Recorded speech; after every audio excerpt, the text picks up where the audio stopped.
കോഴിക്കോട് കാവിലുംപാറ മരുതോങ്കര മലയോര മേഖലകളിൽ ശക്തമായ മഴയാണ്. തൊട്ടിൽപ്പാലം പുഴയിൽ ഒഴുക്ക് കൂടിയിട്ടുണ്ട്. കുറ്റ്യാടി ചുരത്തിൽ മണ്ണിടിച്ചിലുണ്ടായി. അടിവാരം പൊട്ടിക്കൈ പുഴയിൽ മലവെള്ളപ്പാച്ചിലാണ്. താമരശ്ശേരി ചുരത്തിനോട് ചേർന്ന് ഒഴുകുന്ന പുഴയാണിത്. ഇംതിയാസ് കരീം വിവരങ്ങൾ നൽകും. ഇംതിയാസ്, ഇപ്പോൾ ചുരത്തിലെ ഈ മഴയൊക്കെ ഉണ്ടാക്കുന്ന പ്രശ്നം നമ്മൾ ചുരത്തിൽ കണ്ടു. സമാനമാണ് മറ്റിടങ്ങളിലൊക്കെ. എവിടേക്കാണ് ഏറ്റവും രൂക്ഷമായൊരു സാഹചര്യം? ഈ ആളുകളെ മാറ്റിപ്പാർപ്പിക്കേണ്ട സ്ഥിതി എവിടെയെങ്കിലും ഉണ്ടായിട്ടുണ്ടോ? വിഷ്മണി, കോഴിക്കോട് ജില്ലയിൽ വടക്കൻ കേരളത്തിലൊട്ടാകെ ശക്തമായ രീതിയിൽ തന്നെ മഴ പെയ്യുന്നുണ്ട്.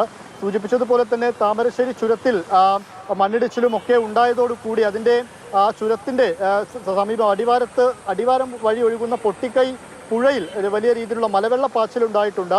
സമീപ പ്രദേശങ്ങളിലൊക്കെ ആ മലവെള്ളപ്പാച്ചിൽ മൂലം പുഴയിൽ നിന്നും വലിയ രീതിയിലുള്ള വെള്ളം മറ്റിടങ്ങളിലേക്കൊക്കെ ഒഴുകുന്ന സ്ഥിതിവിശേഷമാണ് നിലവിലുള്ളത്. കുറ്റ്യാടി ഭാഗത്തേക്ക് വരുമ്പോൾ അവിടെ തൊട്ടിൽപ്പാലം മരുതോങ്കര മലയോര മേഖലയിലൊക്കെ കാര്യമായ രീതിയിൽ മഴ പെയ്യുന്നുണ്ട്. ഈ മഴ മൂലം അവിടെ ഈ കുറ്റ്യാടി ചുരത്തിൻ്റെ പക്രംതളത്തിന് സമീപം കുറ്റ്യാടി ചുരത്തിൽ നേരിയ തോതിൽ മണ്ണിടിച്ചിലും ഉണ്ടാകുന്നുണ്ട്. ഇപ്പോൾ ഈ താമരശ്ശേരിയിൽ ഗതാഗതം നിരോധിച്ചതോടുകൂടി ചുരം വഴിയുള്ള ഗതാഗതം നിരോധിച്ചതോടുകൂടി കുറ്റ്യാടി ചുരം വഴിയാണ് മറ്റു വാഹനങ്ങളൊക്കെ കടന്നു പോകുന്നത്. KSRTC അടക്കം അതുവഴിയാണ് വയനാട് ഭാഗത്തേക്കൊക്കെ പോകുന്നത്.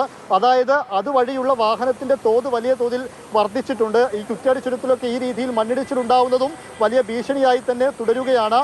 അതുപോലെ തന്നെ കോഴിക്കോട് നഗരത്തിൻ്റെ കോഴിക്കോടിൻ്റെ മലയോര മേഖല തുടങ്ങിയ സ്ഥലങ്ങളിലെല്ലാം അതിശക്തമായ മഴ തന്നെ തുടരുന്ന സാഹചര്യമാണ് ഉള്ളത്. ദിവിഷ്മണി.